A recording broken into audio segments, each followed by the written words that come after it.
Rose, good to speak to you again. It's Good to been see you. been a while.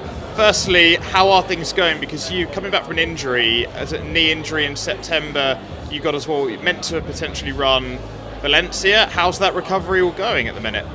It's going all right, thank you. Getting back to it. These things always feel like slow progress at first, but I feel like the last month or so really turned a corner with it, and I'm back running, just building up really slowly. Obviously, not doing Valencia this weekend, which was the original plan, so a bit annoying, but just focusing on getting back to running and back to full fitness. In terms of coming back from an injury like this, is this the first time you've had to spend this long recovering from an injury kind of like this, and are you able to open up more about how that injury came about as well? It's just an overuse thing, classic marathon injury really, too much running. But yeah, it's been a really frustrating one, mainly because all I could do was swim for cross training, so I couldn't do any cycling because of the knee, because it's in the knee joint, so it puts too much force on my knee. And I hate swimming, which is not great. So I had pretty much 2 months solidly of committing to the pool and hating it, but once I got back on the bike, things really picked up. So it's been a tough one, but got through it, and these things make you stronger. How do you mentally get through a period like this? Because the mental challenge of a marathon is so intense. You've got to run at quite a length of 26.2 miles, but I guess this is a different type of mental strength in that sense. Yeah, 100%, and it's really tough when running's your job and you love it. I run every single day, and so you're losing the endorphins, you're losing your kind of purpose of your job, and it's my social life as well. So I think it's just, you're going to be off for a certain time and trying to make the best of it. I've been working on other projects that have kept me busy and kept me excited.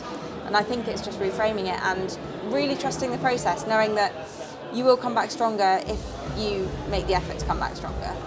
Back in London in April, you ran 2:25. You're a 2:23 marathon runner as well. I mean, in terms of I think you're sixth on the UK all-time list at the minute. I mean, in terms of what you can do in the marathon looking ahead, I mean, how much quicker do you think you can go? And reflecting on London, I mean, how special was that to run that time in your home city? London's always awesome. It's the best race, my favourite marathon, and yeah, I mean, running it in my home city with all my friends and family there is really cool. It was a really hot year, so I think I was actually in better shape than 2:25. My training was great, but it was hot, so I was actually really happy with 2:25. Apart from the 1 second, 2:25.01 is a bit painful, but apart from that, I was really happy with it. And in terms of how quick you think you can go, I mean, more than anyone else, the strength and depth in British distance female running right now is immense. I mean, looking ahead to next year, 2:23, can that be bettered in a big way, do you reckon? No, I hope so. We'll see. But yeah, I think I've still got room to improve. There's so many things I want to work on, and each marathon block, just chip away at it, get a little bit faster, get a little bit stronger, and yeah, I hope there's a lot more to come. So, but going back to London then, what was the normal marathon training block for you like, and has that changed much over the past few years in terms of how you've, I guess, evolved, adapted, learnt from that? Change a little bit each time, learn a little bit each time. Nothing drastic, but just small tweaks that you pick up each marathon block. Before London, I was out in America with the Puma team for a good chunk of it, which is awesome. I love going out there, and really great to be with my coaches as well in person, which just really helps. So yeah, had an amazing block with them, and the team were just fantastic and really pushed me to the next level. So I hope for either my next marathon or maybe autumn, I'll be able to go and do that again and join the team. But yeah, no kind of major changes in training. I think it's all about just tweaking, and I found kind of what works for me generally, so it's just about improving small things. So in terms of like mileage a week, how many miles Ks were you doing a week in the build up to London then? I was doing between 100 and 110 most weeks. Some varied a little bit. I had kind of down weeks and harder weeks, But yeah, on average, kind of hit 100. And have you got like a favourite or least favourite training session, or one that maybe you look back on and you go, actually, that really helped me in a big way? I love the really hard marathon workouts, which is just it's not a comfort zone, it's horrible, but it's where I feel that I excel, which is helpful as I run the marathon. But it's also the workouts I look back on and really take confidence from, those really big ones that kind of replicate the marathon effort.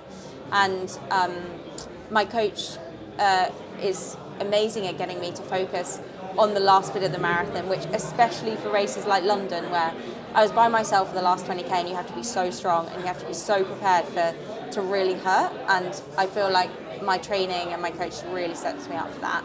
And in terms of how you mentally go through a marathon itself, I mean, so many people are doing it now in the masses. I think 1.1 million people signed up for next year's London Marathon. I mean, what goes through your head? How do you break down a marathon generally? It always goes so quickly for me, and a lot of people ask me, what do you think about during the run? I honestly don't know. I just think about the race. My mind doesn't drift. I'm just so focused on the race. But I think whenever race day comes around, you put in so much work, and it's just about enjoying it and soaking up the atmosphere. And I always remind myself of that on the start line. I'm just like, enjoy it. And whenever your mind starts to drift or start to question things and things start to hurt, just look around and look at where you are and soak up the atmosphere. And just a few more from me, Puma's innovation, the shoes seem to be getting quicker every year. How impactful has that been for you, being part of the brand, but also kind of, I guess you see the recovery in training, but also the performance on the roads as well? Yeah, absolutely insane. I mean, when I ran Chicago in my PB in the Fast R2s. I then went to the Puma Boston lab, which is very cool, and did a load of testing when the DV8 Elite 2s came out, DV8 Elite 3s came out, and the performance games and running economy were huge. So that was really exciting. And then the Fast R3s came out, which I ran London in. And yeah, those are next level. I woke up the next day after London, even though it was really hot, obviously sweated a lot, and my legs were fine. It was genuinely nuts. So they're really cool shoes. And just on that technology aspect in general, I mean, how crazy do you think it is, the evolution of shoes generally from the last decade? Because it seems like, the advances are just incredible at the minute. Yeah, I mean, when we think back to what we were running in 10 years ago, it's just mind-blowing, isn't it? I think when I look back, I'm like, how did my calves survive? But yes, the technology has evolved hugely, and it's still changing and improving so much. I was lucky enough to go out to Germany, Puma's HQ recently, and speak to the innovation team, and just seeing what they're working on literally 3 years in advance is really cool. It's nuts. And just lastly for me, I mean, this store here seems to be, fairly vibrant, lively, but also the location is fairly prominent in London, where we know how big of a sporty city this is. I mean, how important is a store like this for, London generally, where, of course, we have such a big London Marathon next April, and what it can offer as well? Yeah, it's awesome for Puma. I mean, just looking around the stall, it's next level. It really showcases the best of Puma, what it's all about. And I mean, we've got like the foot scanner there, we've got treadmills for run testing. It just offers the absolute experience, and the best place to go and find your shoes, your running kit, and whatever other sport you're into. It's got everything.